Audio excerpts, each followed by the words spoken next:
안녕하세요. 타로 속의 역학을 선택해 주셔서 감사드리고요. 저희가 짧게나마 동영상을 통해서 책의 내용을 좀 이해하실 수 있도록 이렇게 도와드리려고 동영상을 제작하게 되었습니다. 좀 부족한 부분은 있겠지만은 부족한 부분은 밑에 이렇게 자막이 나갈 건데요. 저희 네이버 카페에 역학인이라는 카페가 있습니다. 거기 등록하셔서 글을 남겨주시면 타로 부분은 제이타로 선생님께서 댓글을 달아주실 거고, 역학 부분에 대해서는 제가 필요한 부분을 답변을 하도록 하겠습니다. 그럼 시작하도록 하겠습니다. 이 우측에 지금 공간과 시간의 변곡점, 왜 맞을까? 타로는 왜 맞을까?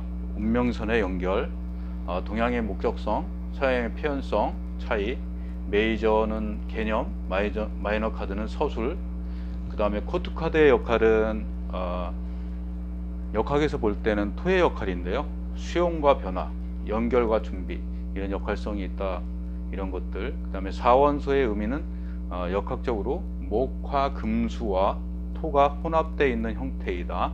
그래서 순간적인 것을 보는 것이 타로 카드이기 때문에 순간적으로 변화하면서 목과 화, 화, 금과 수, 이런 것들이 혼용되어 있는 성질을 갖고 있다.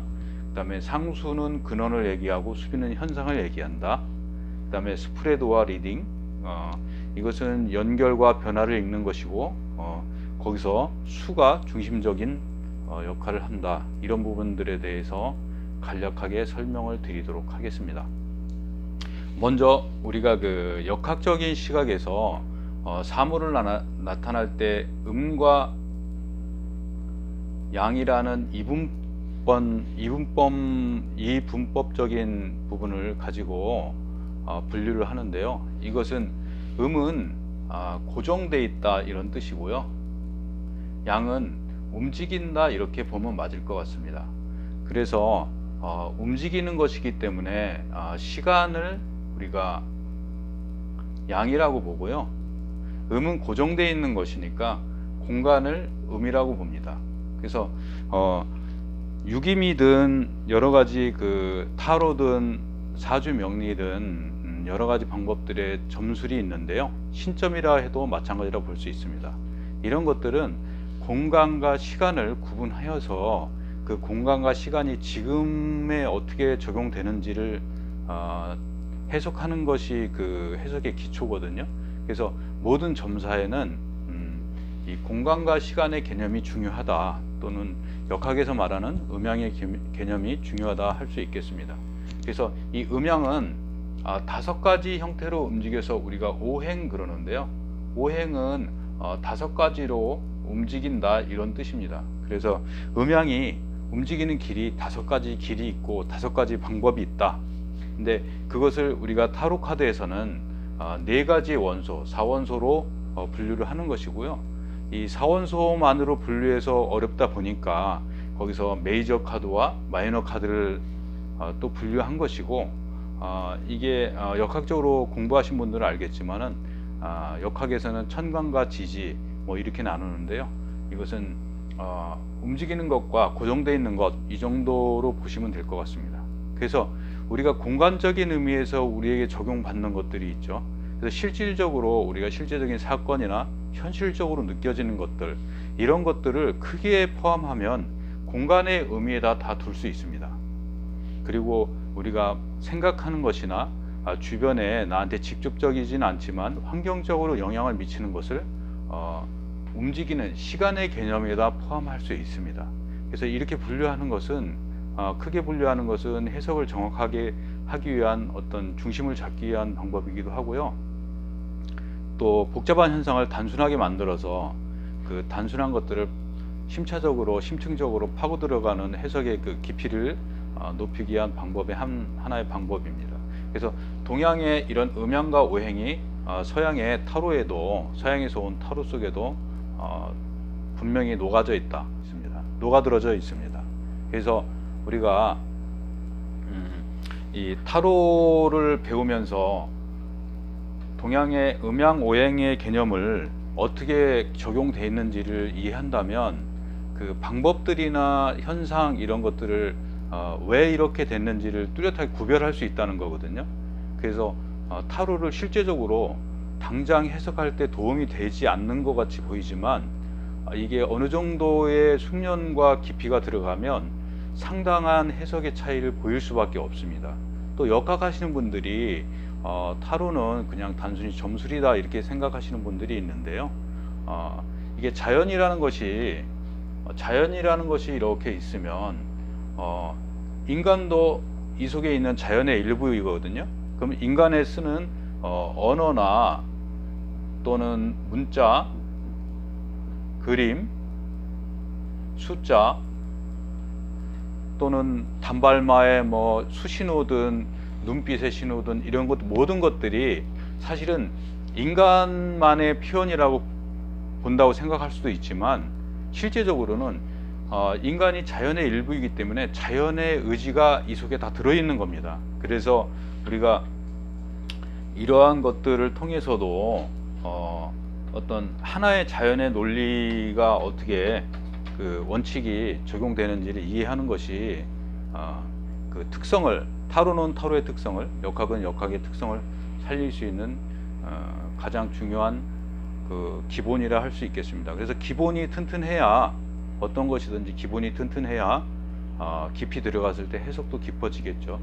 그래서 이 공간과 시간과 변곡점이라는 게 있는데요. 그래서 아까 말한 고정되어 있는 공간과 움직이는 시간이 만나서 그 하나의 운명선이라는 걸, 개인의 운명선이라는 것을 이제 여러 공간들이 이렇게 겹쳐지게 되어 있겠죠. 그래서 이런 것들이 형성되게 되어 있는데요.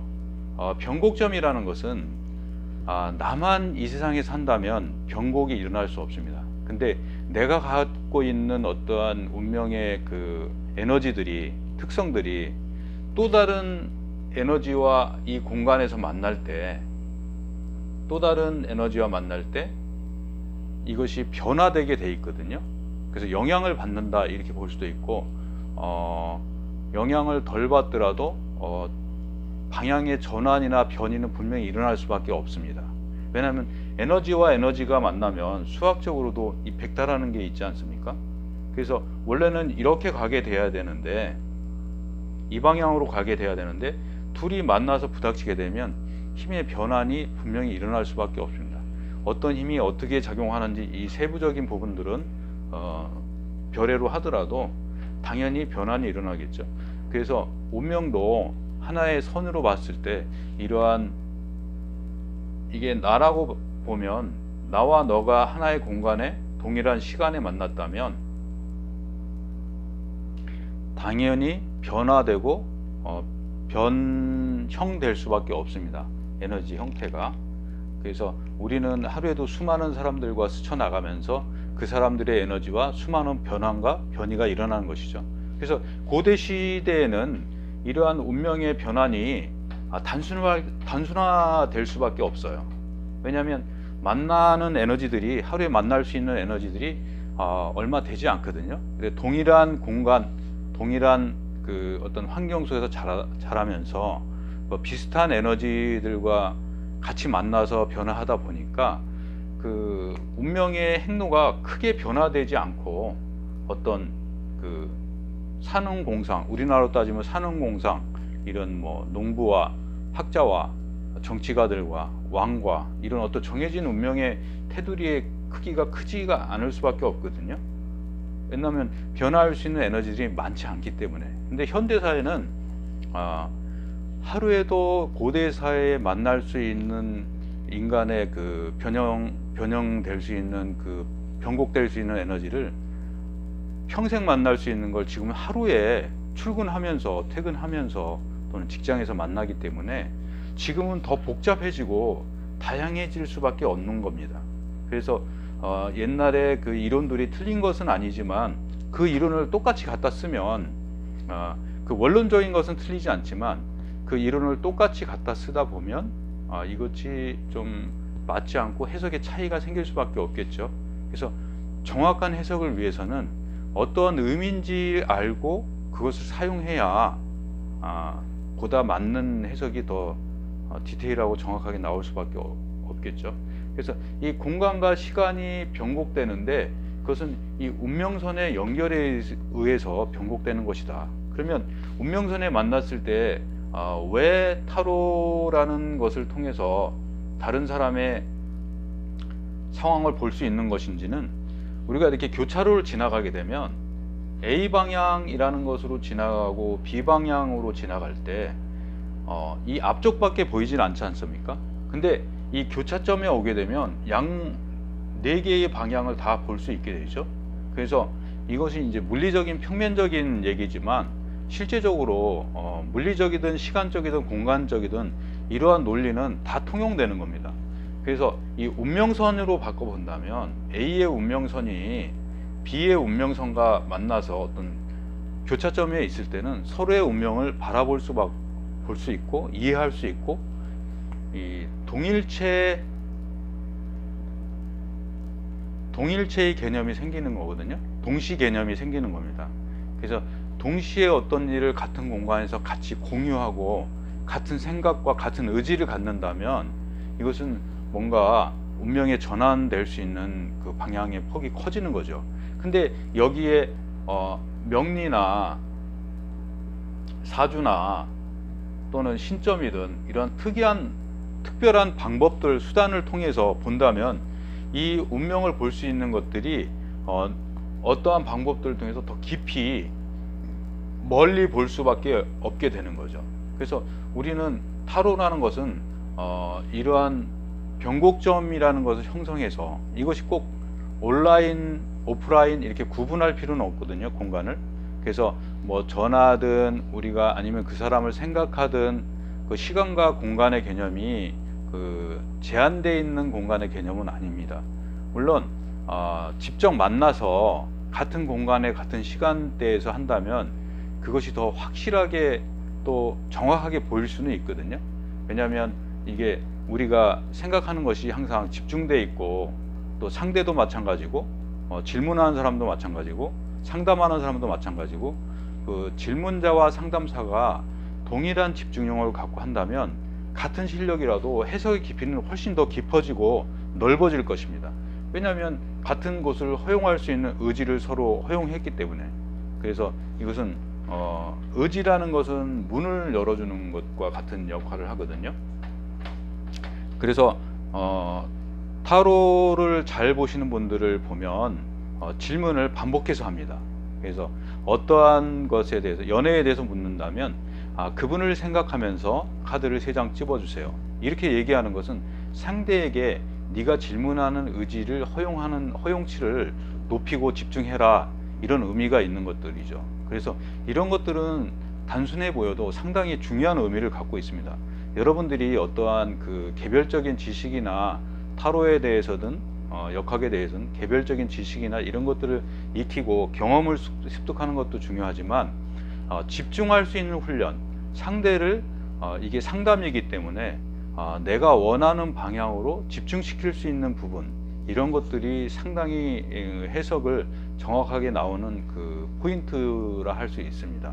그래서 이거는 그 이론적으로 보면 연결선 상에서 나의 방향을 그 집중한다는 것은 허용치를 점점 넓혀준다, 이런 뜻이기 때문에 이거는 당연히 똑같은 실력을 갖고 있다 하더라도 질문자가 질문에 집중하고 상담자가 상담에 집중한다면 당연히 정확하고 디테일한 그 해석을 얻을 수 있겠죠. 그 다음에 필요한 게 이제 경험인데요.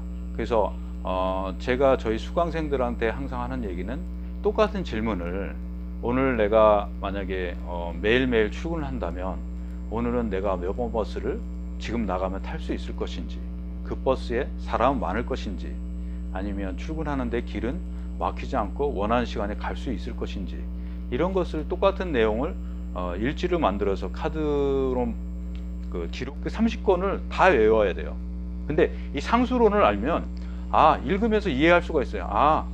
왜? 일의 속성이 여기에 속해져 있으니까 일의 속성이 이렇게 표현되는구나.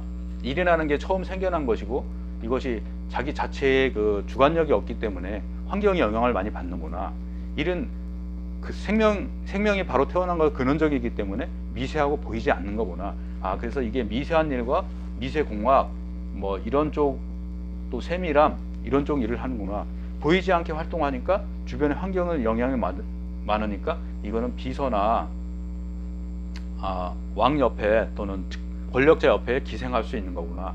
이게 남이 보이지 않게 움직이니까 이게 은밀한 행동, 뭐 비선 이런 일일 수 있겠구나. 이게 드러나지 않고 행동하는 거니까 밤의 일, 어둠의 일, 뭐 나쁘게 보면 이런 일일 수 있겠구나. 이렇게 볼 수 있는 거거든요. 그래서 자기 주체력보다는 뭔가 환경에 기생해서, 그래서 그렇게 하다 보니까 행동은 미약하니까 행동보다는 내면의 사고, 꾀 이런 것이 발달되겠구나. 그래서 이런 사람들은 꾀를 많이 쓰고 머리가 그런 비상하다기보다 기억하고 뭔가 적응하는 힘이 강하고 뭐 이렇게 할 수 있겠구나. 그래서 확장을 할 수 있거든요. 속성을 보면서. 그래서 상수를 본론 하나의 키워드로 말한다면 속성을 이해한다 이렇게 볼 수 있습니다. 어떤 사물의 속성을 1이라는 숫자의 속성과 2라는 거는 우리가 음양처럼 구분 뭐 이런 속성이 많은 거거든요. 그러니까 하나의 원리에서 뭔가 흐름이, 너와 나의 흐름이 틀리구나, 방향이 틀리구나 해서 방향이 틀려진 겁니다. 그래서 틀려진 기운이 생긴 게 음양이거든요. 이게 구별되는 거지 않습니까? 구분하는 거. 구분하는 힘이 강합니다. 그래서 이해 속성이 강한 사람들은 뭔가를 따지고 밝히고 구분하고, 좋게 얘기하면 조사하고 분석하고 이런 게 강한 것이고요. 또 행동으로 나쁘게 본다면 매사에 뭘 불만이 많고 따지고 뭐 그걸 나누려고 하고 꼼꼼하고 쫀쫀하고 뭐 이렇게 볼 수도 있겠죠. 타협이 없고 고지식하고 이렇게 볼 수도 있습니다. 그래서 좋은 점과 나쁜 점이 항상 있을 수 있는데 속성적으로 이렇게 판단할 수 있는 거죠.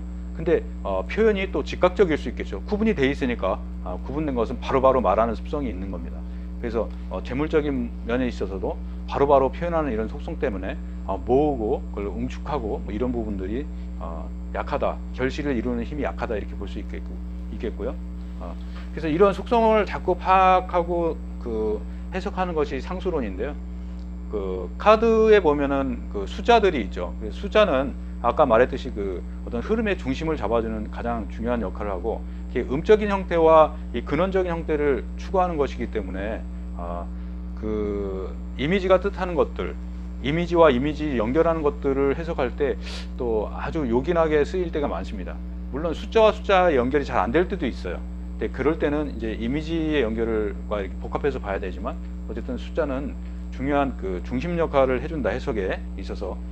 근데 이 상수라는 것은 이렇게 근원적인 것을 본다면 수비는 현상을 보는 겁니다.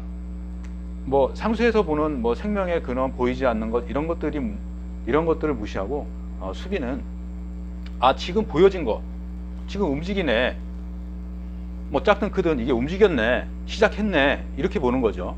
그래서 움직임.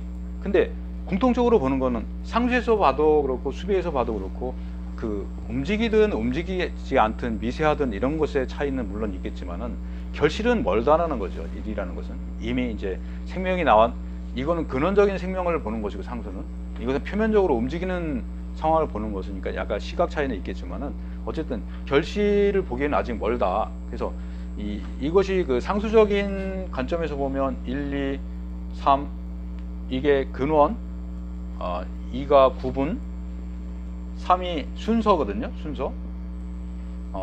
그래서 순서라는 거는 격식, 뭐 그래서 군대 같은 경우에는 절차, 뭐 명령에 복종하고 상하 복종하고 이런 것들이 순서거든요. 뭐 질서 이렇게 지켜져야 되는 것들. 4는 결정 이렇게 보는 거거든요. 결정. 그래서 다리가 3개인 것들, 이런 것들은 순서는 움직임이 아주 빠릅니다. 절차가 군인들이 움직일 때 100명이 움직이는 것과 이 구분된 2의 속성 100명이 움직이는 것은 속도의 차이가 엄청나게 나겠죠.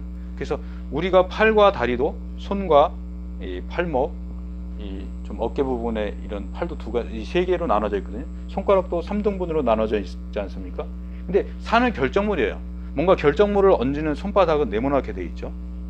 그래서 이것을 수용하는 게 오거든요. 수용과 변화. 그래서 어떤 것들인지 사물을 이렇게 유심히 보시면 3단계로 되어 있는 것들은 이동하기 편한 것들입니다. 그 세 사람이 움직이면 이동하기 편한 거고, 3이라는 숫자를 많이 갖고 있는 거는 이동의 편리성, 움직임, 뭐 성급성 이런 것들을 갖고 있는 거거든요. 그래서 1, 2, 3, 4, 5가 대략적으로 이렇게 구분되어 있습니다.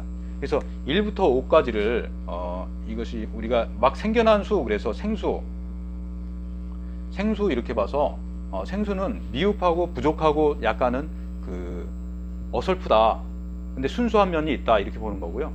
그래서 5를 기반으로 따져서 이 수용과 변화를 기반으로 해서 5와 1이 만나서 6이 됩니다. 5와 2가 만나서 7이 되고, 3과 5가 만나서 8이 되고, 4와 5가 만나서 9입니다. 그래서 사실은 10이라는 것은 의미가 없는 것인데요. 우리가 계산을 하기 위해서 10은 만들어낸 것인데, 10은 완성되기 때문에 지체, 그러니까 수용과 변화가 너무 심한 거죠. 그래서 수용할 것들이 많기 때문에 10이라는 것이 나오면 약간 움직이기가 힘들고 뭔가 정리해야 되고, 안정은 돼 있지만 움직이기엔 좋지 않은 수거든요. 근데 움직임이 근원을 파는 것은 5를 수용과 변화를 통해서, 경험을 통해서 생겼기 때문에 6이 더 확실할 것이고요. 9분도 7이 더 활동적이고 확실하게 할 수 있을 겁니다.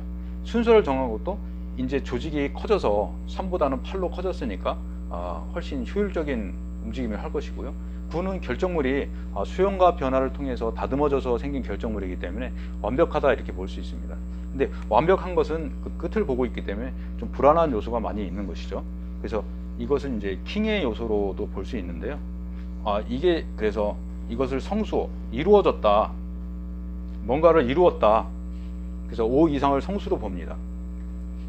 그래서 우리가 1, 3, 5, 7, 9를 양수로 보고요, 2, 4, 6, 8, 10을 음수로 봅니다.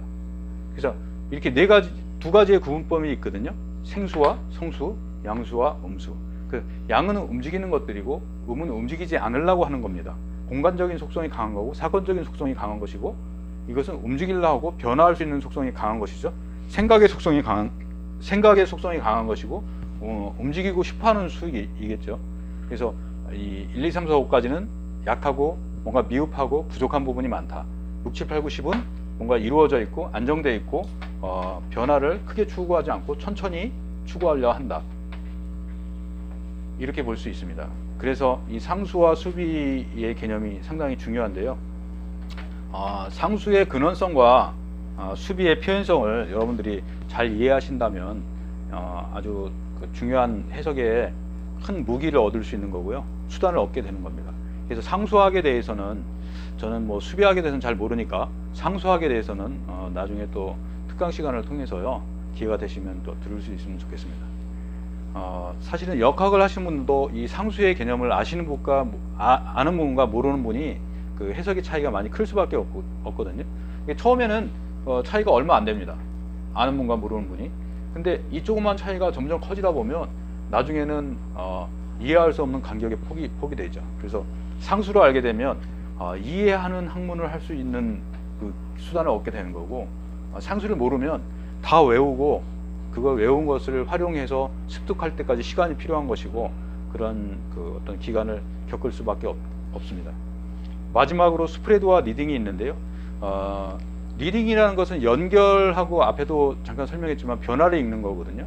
그래서 여기서는 수가 중심적인 역할을 하고, 스프레드가 이제 어떤 사건을 규정하기 위해서 그 상담자가 그 어떤 스프레드를 할 건지 결정을 할 건데요. 여기서도 수의 의미가 되게 중요합니다. 그래서 일은 사실 잘 쓰지 않는 수고요. 일이라는 건 별로 의미가 없습니다. 근데 이제 그 간혹가다 이게 어떨까? 어떤 속성인가? 그 단일적인 속성에 대한 단순한 질문, 보조적인 질문으로서 이제 필요할 때 볼 수 있겠죠. 그래서 뭐 그 바탕 부분명과 변화 부분을 봤는데 이것이 과연 그럼 너한테 좋을까? 했을 때 뽑았을 때 긍정의 카드가 나왔다든가, 이 속성이 어떤 것인지 뭐 그런 것들을 봤을 때 이 1위 카드를 간혹 쓸 수 있겠습니다. 2의 카드는 구분을 할 수 있는 겁니다. 단순하게 지금 밥 먹으러 가면 그 집에 가면 자리가 있을까? 없을까? 뭐 내가 이렇게 했는데 이게 성공할까 말까? 그냥 단순한 것들이죠. 3은 이제 절차와 순서가 갖춰진 거니까 과연 그 일이 어떻게 시작돼서 어떻게 형성 환경을 겪고 결론은 어떻게 날 것인가, 이게 3입니다. 그래서 수비에서는 아까 상수에서는 5를 중심으로 해서 더하기를 했는데요, 수비에서는 3과 3이 더해져서 6이 나오기도 합니다. 그래서 6이라는 게 어떤 그 아까 성수의 개념에서 보면 안정된 시작이지 않습니까? 그래서 안정된 시작, 너의 생각과 질문자의 생각과 상담자의 그 객관적인 시각이 만나서 너의 안정적인 출발은 어떻게 볼 것인가. 그래서 3의 카드는 보통 3장을 단순 질문할 때는 3장을 보는 것이고, 이게 복합적인 요소를 보려면 3장을 더 봐야 되는 것이죠. 그래서 이 3과 3이 더 결정적인 면을, 전체적인 흐름을 본다면 다시 3장을 더 뽑아서 9라는 게 아까 완전한 결정수지 않습니까? 그래서 너의 결정과 시작의 크기와 앞으로 진행 과정과 앞으로의 결말 과정이 어떻게 될 것인지 구체적인 게 이제 9장의 카드로 보는 것이고요. 요새 이제 제이 타로 선생님이 이 타로 속의 역학 책을 쓰면서 이제 개발한 스프레드인데, 12장을 가지고 천간지지를 나눠서 사주의 대운과 사주를 구성하는 그 전체적인 운을 보는 스프레드 방법이 있는데요. 이거는 뭐 책에 소개되어 있나요? 네, 책에 소개되어 있으니까 한번 참고하시면 좋을 것 같습니다. 근데 사주로 보는 그 사람의 일생의 방향보다는 정확하진 않지만 그 사람의 습성, 환경, 생활 여건, 어떤 그 친족 관계, 이런 것들은 비교적 디테일하게 알 수 있는 부분이 있다고 해요. 그래서 한번 해보시고요. 4는 결정 카드를 보는 건데, 결정되어 있다는 것은 우리가 어떤 이것이 어떻게 결정됐는지를 볼 때는 이게 필요할 수 있지만, 사실 어떻게 움직일 건지, 어떻게 변할 건지를 보통 많이 보기 때문에 4장의 카드는 잘 보지 않습니다. 5장의 카드는 뭔가 수용하고 변화하기 위해서 준비하는 것들, 여기까지 보는 거거든요. 그래서 보통은 3장과 6장의 카드를 많이 보고요, 단식 질문으로 2장의 카드를 많이 보겠죠. 그래서 이게 7장의 카드, 뭐 8장의 카드, 9장의 카드는 그 상수적인 측면에서의 그 의미들이 다 있으니까 스프레드 방법을 한번 보시고요. 근데 스프레드에서 중요한 점은 그 사람과의 연결점을 형성하는 거거든요. 질문자와 아까 운명선에서 변곡점을 서로 만나는데, 이 변곡점에서 어떠한 수단을 쓸 것인가가 하나의 요소라고 하지 않았습니까? 그래서 이 요소로서의 작용으로서 스프레드를 결정하는 거기 때문에 상담사가 이런 부분들을 어떠한 스프레드 방법을 선택할지는 좀 신중하게 해야 될 거고요. 질문에 따라서 틀려지겠죠. 그래서 이 스프레드 방법을 선택했다면 질문자가 3가지 요소를 확정시켜야 움직일 수 있는 겁니다. 그 숫자는 1이 되거나 2가 되면 움직일 수 없어요. 1은 이제 생겨났으니까 환경의 영향을 받고, 2는 구분만 할 수 있는 것이고 순서가 정해졌기 때문에 움직임이 될 수 있는 거거든요. 그래서 질문자가 항상 3가지의 그 성향을, 준비를, 집중을 해야 일단은 생각을 해야 되겠죠. 어떤 질문을 할 건지 정확하게. 그래서 뭐 막연하고 모호한 것들, 이런 것들은 타로 카드에서는 읽어지기가 좀 어렵습니다. 그래서 생각을 정확하게 해야 된다. 그래서 어떻게 질문을 해야 될지 마음을 구분해야 된다. 그래서 생겨난 것이고 이게 구분된 것이거든요. 그래서 표현을 해야 돼요. 명확하게 표현하면서 내가 너한테 나의 운명을 봐달라고 허락한 것이다. 움직인 것이니까요. 내 생각을 표현한 것이기 때문에 그건 허락했다고 볼 수밖에 없겠죠. 그래서 이 허락의 의미가, 허락과 의지의 의미가 여기에 들어있기 때문에 이게 생각보다 중요합니다. 그래서 여러분들이 처음에 타로를 할 때 그냥 타로 카드를 펴고 질문을 받아가도 하지 말고 이 절차에 따라서 하는 게 좋습니다. 자, 질문을 생각하세요. 어떤 것을 물어볼지 그 마음을 결정하세요. 그래서 그 질문을 어떤 것을 물어볼지 정확하게 말씀을 해주세요 하고 말을 하면서 어떤 뭘 봐주세요 이렇게 물어봤을 때 뭐 제 직업운이 어떤가요? 이건 막연하잖아요. 그래서 제 이달의 직업운은 어떤가요? 제가 이 회사에서 지금 옮기는 것은 어떤가요? 이렇게 정확한 질문이 나와야 타로 카드는 저 디테일하고 섬세한 그 답변이 나올 수 있거든요. 그래서 이렇게 정확하게 표현하면서 자기 스스로 의지를 집중하고 연결점을 더 공고히 한다 할 수 있겠습니다. 그래서 질문자는 이런 것들을 결정을 해야 되겠죠. 결정을 해서 수용하고 변화하는 4와 5의 단계까지가 가야 이 사람이 이러한 수용과 결정의 토대로 해서 6으로 다시 활동할 수 있고 그 변곡을 할 수 있겠죠. 그래서 이게 변곡될 수 있는 부분이기 때문에 이 두 가지 이 구분법에 대해서 질문자는 정확하게 해야 됩니다. 그래서 회사를 이직하는 문제에 대해서 물어보신다면 회사를 생각하면서 뭐 카드를 선택해 주세요. 뭐 이렇게 결정을 해주는 거죠. 표현을.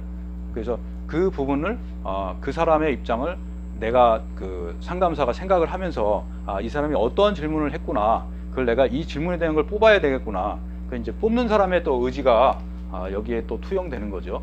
그래서 의지가 두 개가 합해져서 변곡점을 형성하는 거기 때문에 두 개의 의지가 확정돼서 뭔가 변화하는 그 카드 스프레드 선택을 펼쳐내면 그것을 이제 해석했을 때 변곡할 수 있는 결정물이 나오는 겁니다.